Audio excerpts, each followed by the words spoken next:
प्रिय भाई बहनों, आज हम आपको भगवान बुद्ध को भगवान क्यों कहते हैं इस बारे में चर्चा करेंगे। तो भगवान की परिभाषा बौद्ध साहित्य में लिखी हुई है कि जिस मनुष्य की तप करने के बाद जिसमें राग का नाश हो गया हो, द्वेष का नाश हो गया और मोह का नाश हो गया।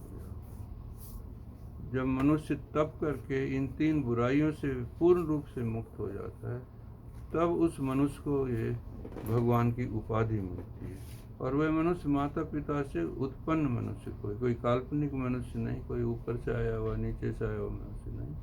तो बुद्ध माता पिता से उत्पन्न है और उन्होंने तप करके राग द्वेष मोह से जब मुक्ति पाई, तब उनको ये उपाधि दी गई थी। ये उपाधि बुद्ध से पहले महावीर जी को दी गई थी। उन्होंने भी तप करके राग द्वेष मोह से मुक्ति पाई थी, इसलिए उनको भगवान महावीर कहा गया। उसके बाद बुद्ध को ये उपाधि मिली थी, भगवान बुद्ध कहा गया।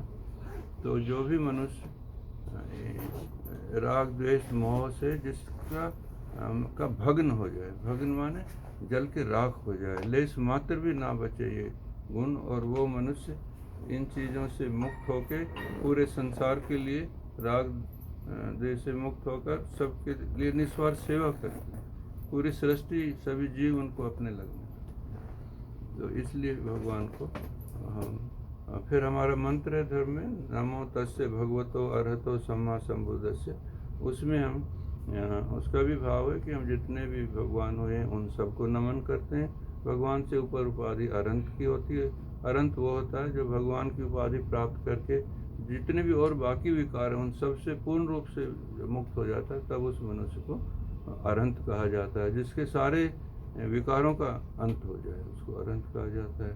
उससे ऊपर उपाधि होती है जो सारे विकारों से मुक्त हो, अरंत हो, और जिसको तीनों लोकों में क्या हो रहा है उसकी जानकारी हो जाती है, जिसको अपने सारे पिछले जन्मों की जानकारी हो जाती है, और जो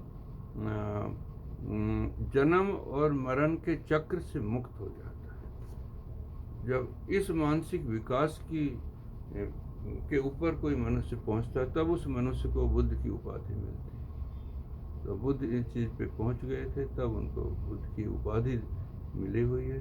तो ये राग द्वेष मोह से मुक्त और सारे जन्मों की पिछले की जानकारी, इसलिए वो जो पिछले जन्मों की उनकी कहानियाँ जातक कथाओं के रूप में लिखी हुई है। तो वो कब कहाँ पैदा हुई, कहाँ क्या किया था, और वो जीवन भर निस्वार्थ भाव से सभी की सेवा करते रहे। तो भगवान का अर्थ आपको ये बताया गया। आपका मंगल हो, आपका भला।